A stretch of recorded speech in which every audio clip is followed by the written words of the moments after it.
Hi and hello there, collective. My name is Yan. Welcome new subscribers and to my returning buyers. Thank you sa inyong walang sawang love and support for me. Yeah, we're back at sa ating stocking time, no? Pero ang i-stock natin this time is the third party, no?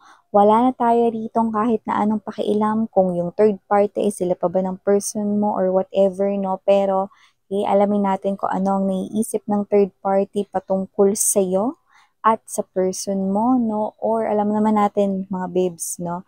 Na ang third party is someone right here na hindi niya dito madedenay sa kanyang thoughts. No? Dahil kung anong laman ng thoughts niya, laman ng kanyang kutob, no? Or whatever, no? Ibig sabihin, those are true. Kaya naman yun ang ating aalamin, no? Yeah, I know.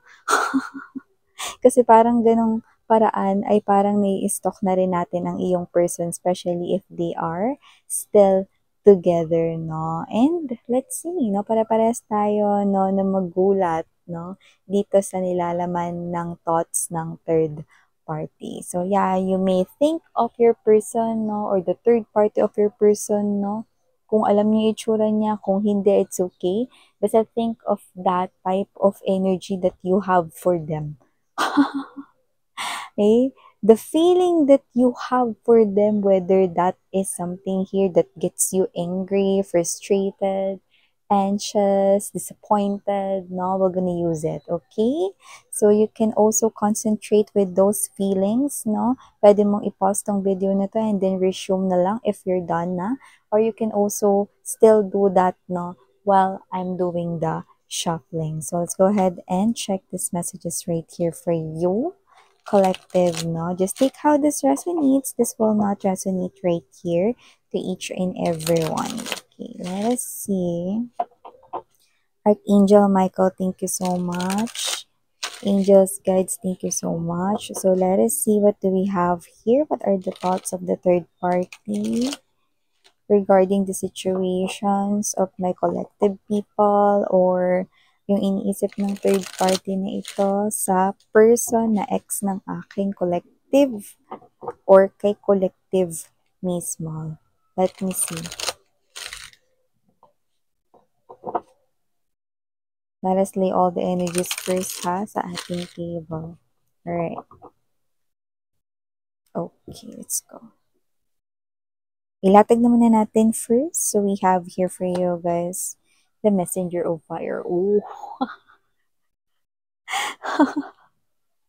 Una pa lang mga babe, so pinaghihinalaan niya na yung ex-lover mo, no, na nasa feeling niya rito na may ibang kinakausap. Yan, no. Parang may iba rito na chinachat, tinatawagan, tinitext, no, kinokontak. May ibang ka-communicate. Let me see more. 10 of Coins energy. Parang hindi naman daw ito trabaho. Ginagawa lamang ito na parang dahilan. 4 of Water energy. Parang masaya raw ang mokong. Okay. Yung iba sa inyo, yung ex nyo, pwedeng ex-husband nyo yan, no? Kasi yung iba lumabas dito, no, na posibleng kasal kayo, but doesn't have to be, na baka yung iba, matagal mo lang naka-in relationship. Now we have the Star, transformations, a lot of major arcanas right here, 3 of Fire, Emperor, 10 of Swords or the 10 of Air, 6 of Earth, and the 8 of Air. Ito yung energy, no, sa bottom of the deck. Walang magawa, no, pero ito yung laman ng kanyang isipan. Nakakulong siya sa laman ng kanyang isipan dito. No? Let me see what's next. 5 of Fire. Magulo, no, ang kanyang isipan. May parang blockage, no, between him or her, no, between sa kanya at ng iyo ritong ex-lover. Yan yung ating napipick up. So here, look at that, no? Takot talagang maagaw, no? Kahit naman siya ang unang nang agaw, no? Ganun talaga yung totoo talaga yung kasabihan, no? Na ang magnanakaw ay takot sa kapwa or galit sa kapwa magnanakaw. Pero syempre, hindi kayo rito.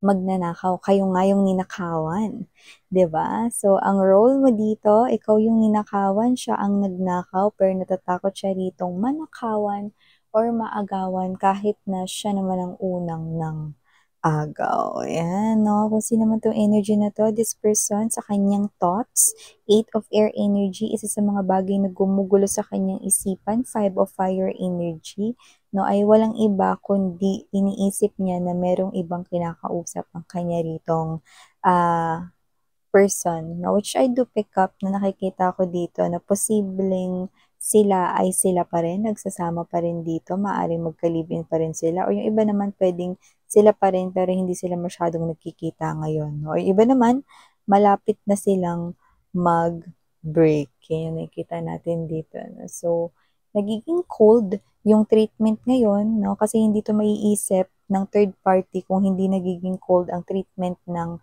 person mo na ex mo na ngayon 'no, at malapit na rin niyang maging ex yung ex mo 'no, dahil nakikita ko rito puro excuses na binibigay ng mokong 'no. Yung mokong na tinutukoy ko ay walang iba kundi yung ex mo 'no, dahil sinasabi ng ex mo rito nag-o-OT siya, nagtatrabaho siya 'no, pero with the 4 of Air energy, rason niya lang yon 'no, at hindi pinaniniwalaan nitong third party ang kanya ritong mga rason 'no. Bakit? Dahil yan din ang kanyang inirason 'no, dun sa kanya ritong unang naging ka-connect bago niya inagaw ang person mo sa'yo, see? So, para siya rito 'no, na nakakarma at bumabalik sa kanya ang lahat ng kanya ritong gawain way back before 'no, or nung panahon 'no, nung unang panahon na gawain niya 'yan. Ay go, kaya naman nakikita ko 'no, na as bright as the sun, hindi naman mahina ang ulo ng third party at alam niya rito na meron ditong ginagawang milagro ang iyong person 'no, na person niya na ngayon 'no, na malapit na rin niyang maging ex na lang 'no. But with the 10 of Water energy, hindi siya makakapayag dito 'no. Yeah, anong kinalaman ko diyan, Miss Yan? Iniisip niya ba na baka ako yung kausap ng ex ko? Yes, because lumalabas dito ang home, family. So, isa kayo sa pinaghihinalaan niya 'no, pero hindi lang kayo, okey? Meron rin siya ritong pinaghihinalaang katrabaho ng ex mo na posibleng or katrabaho nila. Kasi yung iba kasi lumabas dito parang etong third party ay katrabaho ng ex mo, tapos ngayon meron siya ritong isa pang pinaghihinalaan 'no, na parehas nilang katrabaho rin 'no, na maaaring nagiging malapit 'no, dito sa iyong ex person. Nakuha mo mga babes 'no? So isa kayo sa pinaghihinalaan din niya rito 'no. So nakikita ko rito that with the Empress energy, 10 of Water 'no, mas lamang kayo sa lahat ng pinaghihinalaan niya kung marami man siya ritong pinaghihinalaan 'no. Yeah, I'm getting na posibleng, 3 at isa ka na dun, isa ka sa pinaghihinalaan niya 'no, at yung second is yung katrabaho nila both 'no, or katrabaho ng ex-person mo 'no, at yung pangatlong energy 'no is probably hindi naman gano'n ka-strong yung kanya ritong hinala 'no, but the third party is someone right here who's definitely right because your ex-lover 'no, na person niya na ngayon na malapit niya na maging ex. Pinagdudulan mo talaga, Miss, yan. Yes, 'no? Kasi nakita ko dito mga babes 'no, na wala talagang nagtatagumpay ng agaw. Told ya guys.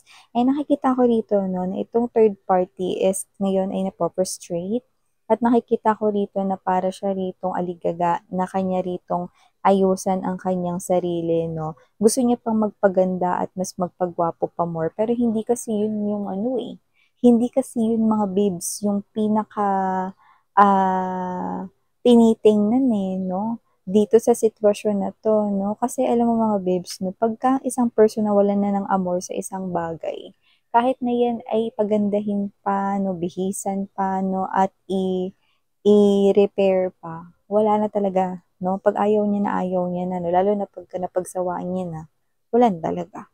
So, nakita ko dito 'no, na yung third party is balak niya ritong magpaganda pa more. Alam naman natin kung ano yun, magpa-salon, magpapalit ng haircut, hairstyle 'no, clothes dito, magpa-sexy pa more, magpa-looking gorgeous pa more, no, magpa-drop dead gorgeous dito, no, mas magpagwapo pa dito, no. Yun ang ginagawa niya rito kasi baka para mabalik dito yung attention ng ex-lover mo sa kanya, no. And with the Three of Fire energy, I don't think na magwo-work ito, no. Nakita ko kasi dito na parang may pag-aal sa balutan na ginagawa rito ang iyong ex-lover mo. So nakikita ko na talaga yung breakup nila. At sobrang lapit na, no? Alam mga babes, no, kasi naman tong energy na to, no, ito yung bagay na kinatatakutan niya at nafe-feel rin niya ng kailakas. Kaya naman hindi na natin maitatatuwa na itong kanilang paghihiwalay ay nalalapit na talaga. Nalalapit na ang kanilang katapusan. 10 of air energy at dahil din ito nakakaloka, no? Dahil din ito sa agaw, no? Naagaw ang person mo sa inyo, ngayon may umagaw na ibang tao sa person mo sa kanya. So nakita ko dito mga babes, no, na yung ex mo, no, nahindot. I mean malandi, no, yung ex mo na malandi, no, ay nakita ko rito na parang tipaklong natatawid sa panibagong relasyon. No, yun, no, may pinagbibigyan na naman siya rito. May iba na naman rito nakapukaw ng atensyon niya. At high chance, katrabaho niya ito. You know, may nakikita ko rito na parang laging nagbibigay sa kanya rito. Yan, no? Attention. Parang, oh, naglabas ako dun sa bendo machine ng soft drinks. Ito, oh, tigisa tayo. Yan, no? Kinukuha yung loob niya rito. So, nakikita ko rito, unti na lang, makukuha na rin dito mga babes, no? Pati talaga yung katawan ng person mo rito. No? Nakakita ko rito no, ng one night stand no, with your ex-lover right here. No? And doon sa kanyang magiging bagong third party. Ay ko. Good thing, mga babes, hindi siya sa inyo bumalik. Kasi kung bumalik to sa buhay ninyo, nakikita ko ganun at ganun lang din yung magiging cycle ninyo. Once na ma-involve siya into another situation na meron na naman siya ritong kumukuti-kutitap na naman sa paningin niya, no? Gagawa na naman siya rito ng bagay na ikakasakit ng damdamin niyo. So, wag na lang siyang magbalik, no? Pakiusap ko sa'yo. Yan, no? Huwag na siyang magbabalik. Yan, no? Huwag kayo mag-alala, hindi naman siya magbabalik dito dahil nakita ko rito na palayas na nga siya. Doon sa third party na pumagitna sa inyo, no? Tapos siya ay tatalon na parang kuneho, no? Lakihan natin yung talon, parang kangaroo sa panibago na namang koneksyon, no? Isa na namang napakagulo ritong sitwasyon na pinasok ng person mo, bala siya dyan. Ayusin niya yung mag-isa, no? Nakikita ko dito na hindi rin makapapayag yung third party na basta-basta na lamang siyang iiwan dito ng iyong person, no? Pero gayon pa man, nakakita talaga ako rito ng gulo. No? Pero ang nakakaloka, no? Kung sino pa yung mga third party, sila pa rito yung magsasabong, no? Pero yung legal, walang pakialam.